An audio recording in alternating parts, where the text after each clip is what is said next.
Relatos de um sequestro. Quando eu fui sequestrado pelas Farc, eu e o cinegrafista, né, e o produtor. Isso foi quando? Foi durante a Copa do Mundo da África do Sul. Foi em 2006. E você estava lá numa matéria sobre eles mesmo? Eu estava indo, tentando localizar brasileiros que tinham sido captados pelas Farc. Eu estava entre Neiva e San Vicente del Cagua. No meio, a gente foi interceptado pelas Farc. Eles achavam que a gente estava a serviço de americanos. E nos sequestraram, prenderam todos os nossos equipamentos.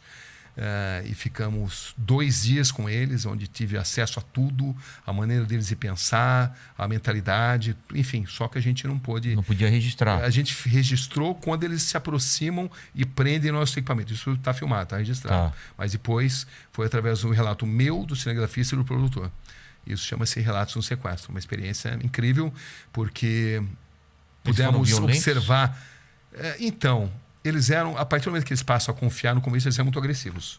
Botaram a gente num caminhão de porcos e muito agressivos, achavam que iam nos fuzilar.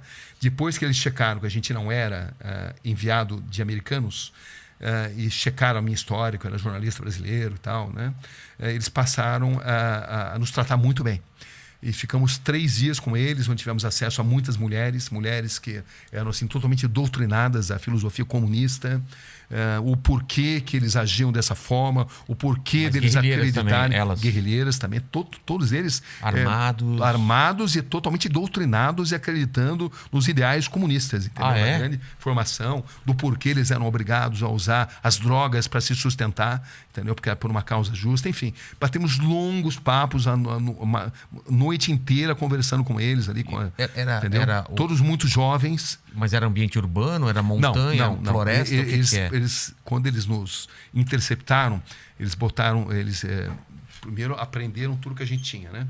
Aí depois nos colocaram numa caminhonete, um pequeno caminhãozinho ali de porcos, que transportava porcos. E aí nos levaram para um destino, a gente não sabia que estava sendo levado. Até então a gente estava sendo muito maltratado, tratado de forma muito agressiva.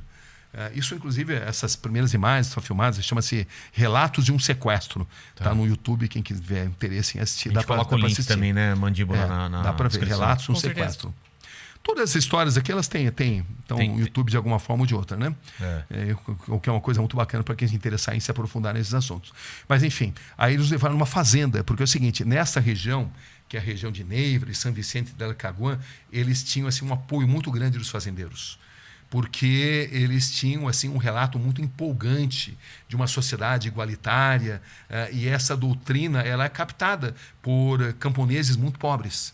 Entendeu? Essa que é a verdade. Nos setores urbanos, a mensagem deles era mais difícil. A mesma coisa do Talibã. Nos setores rurais, a mensagem deles sempre... ressoa mais. Ressoa mais, né? Se propaga mais. Já nos setores urbanos, mais intelectualizados, menos. Entendi. É a mesma coisa nas Farc. Nos setores rurais, a mensagem deles sempre foi mais forte, né? Então, eles eram acolhidos nessas fazendas. Eles eram alimentados e a gente ficou nessa fazenda onde eles mataram ali um carneiro e se alimentaram e foram tratados como reis, e onde nós passamos a noite inteira conversando com eles ali. Foi uma conversa inesquecível que está muito relatada em detalhes. O que eu não lembrei, o cinegrafista lembrou, o produtor lembrou. Então ficou o Thiago Bruniera e o Daniel Vicente, né? A gente estava em 3 ali. E quando soltam vocês... Quando eles já sabiam que a gente não era agentes da CIA, infiltrados. Então eles passaram a nos tratar bem. Chegaram até a dizer, em algum momento você pode voltar aqui, entendeu? Mas isso nunca chegou a acontecer. Então, você vê como é que é, né? Eu saí para fazer história de brasileiros, que eles confirmaram que ele não tinha brasileiro. Eles falou que existiam brasileiros, me deram vários exemplos, né? Foram cooptados pela causa e vão lutar com eles. Exatamente. Enfim, foi uma conversa inesquecível, né? Mas também me impressionou muito o grau de alienação. Como eles eram assim, manipulados. Tinham um conhecimento geral muito pouco do que acontecia no Brasil, do que acontecia no mundo, porque eles eram muito manipulados intelectualmente. Tinham até algumas boas intenções, eu notava isso, algumas boas intenções, mas eram doutrinados em acreditar na existência de um mundo de fantasias. Entendi. Né? Parecido com um culto quase, né? Exatamente. Muito, muito parecido com isso. Caramba. E isso impressionava muito o entusiasmo, como eles acreditavam na causa. A paixão, né? A paixão, uma coisa muito apaixonante dos homens, das mulheres, e de como eles estavam dispostos a tudo, a morrer por aquilo. Eles estavam dispostos a morrer. Como eu tive a chance de entrevistar guerrilheiros do Hamas, estavam dispostos a vestir uma bomba, e aquilo não era um problema, porque eles acreditavam que iriam ter as 7 virgens no pós-vida. Enfim, é um outro tipo de concepção de vida, né? E precisa ser interpretado dessa forma.